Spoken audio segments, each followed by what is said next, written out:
5 seconds to go.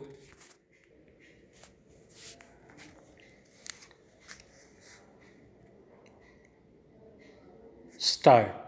Eventually, the AIMS Delhi report dated 9th October 2024 fell into the error of being a mere benchmark evaluation report.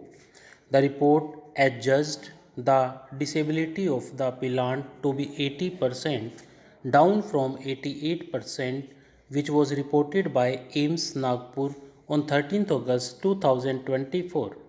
While the AIMS Nagpur report did not evaluate the appellant with assistive devices to assess his functional ability, the AIMS Delhi report did use these devices but ultimately opined that there were no government guidelines on the use of such devices.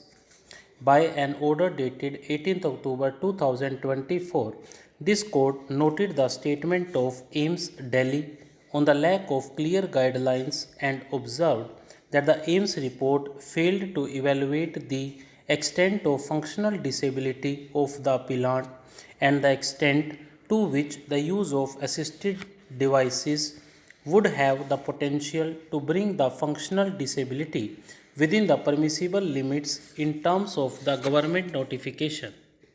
Relying on the judgment of this court in Omkar Ramchandra Gond versus Union of India, we requested Dr. Satendra Singh of Infinity Ability to assist the court on whether, notwithstanding the quantified disability, the appellant can pursue the MBBS degree course.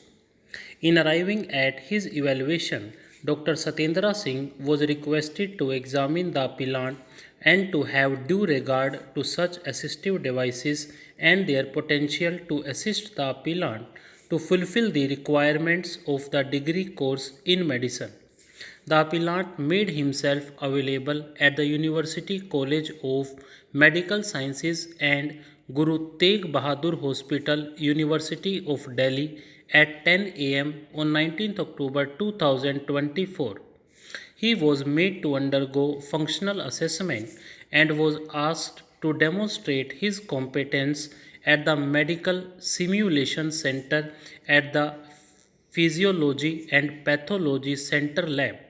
Dr. Satendra Singh gauged the accommodations necessary for the appellant by interacting with him to understand his limitations and barriers.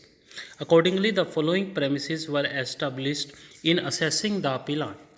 Dr. Satendra Singh submitted his report on 20th October 2024. This court duly furnished the report to the second respondent, National Medical Council, on 21st October 2024 to enable them to formulate their response. The report by Dr. Satendra Singh outlined the functional disability of the appellant to be an inability to stand independently, which may prove limiting in clinical rotations in surgical settings. The report suggested solutions to enable the appellant in such cases. The report further suggested clinical accommodations for the appellant to reduce the barriers he may encounter. The report determined the accommodations necessary for the appellant to be reasonable and in compliance with existing norms. The report formulated 4 questions and answered them as follows. Would the proposed accommodation result in a failure to meet the NMC CBME's inherent requirements? Not in my opinion. Would the accommodation legitimately jeopardize patient safety? Not in my opinion. Would the proposed accommodation result in the improper waiver of a core requirement of the CBME? Not in my opinion.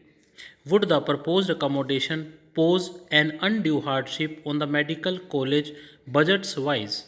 Not in my opinion.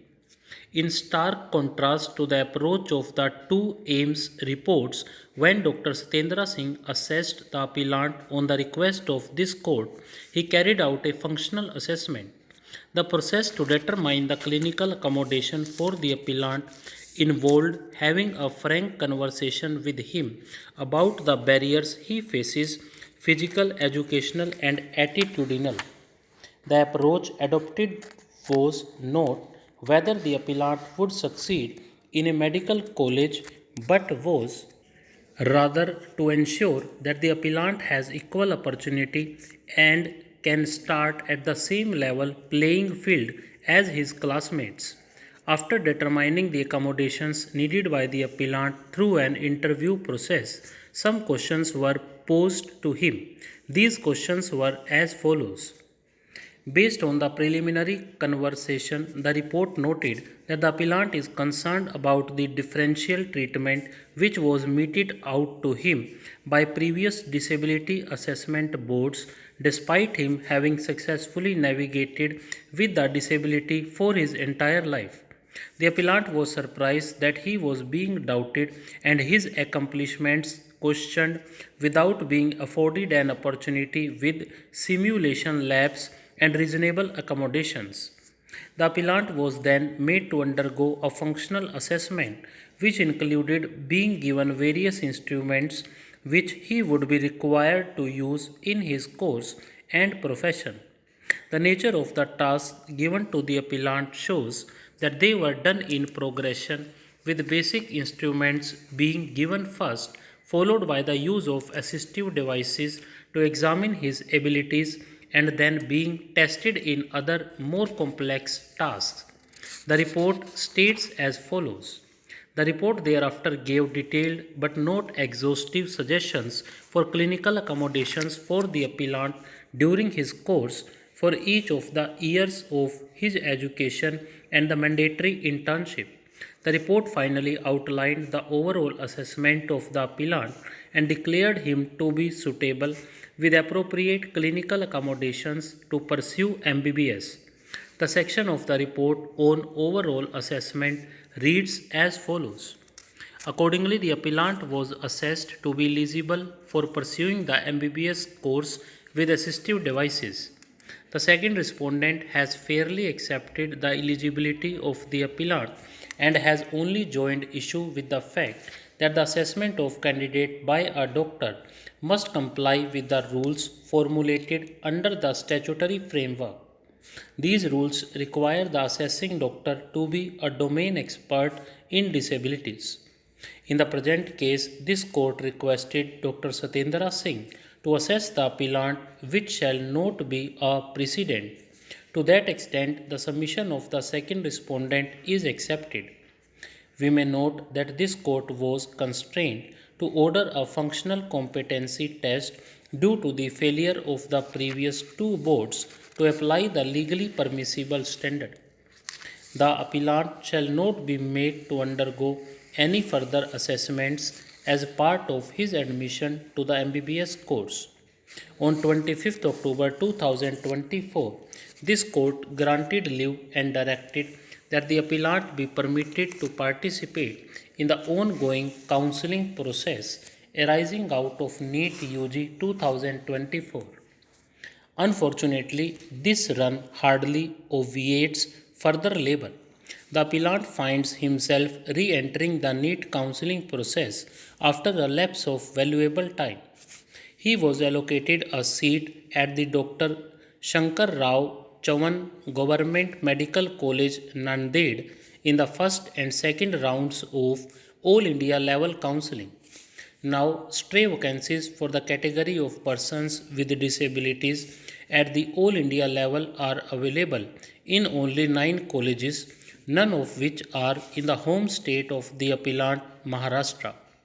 The appellant submits that none of the 9 colleges are compliant with accessibility norms and adequate support systems necessary for him to enjoy a level playing field. The appellant now prays that this court create a seat for him at the college which he was allocated in the initial rounds of counseling, or for that matter at any college in Maharashtra. The run of the appellant from Wasim to Nagpur and Delhi, accompanied by several assessments, now stands the chance of being fruitless. The appellant prays that this court exercises its power to do complete justice under Article 142 of the Constitution.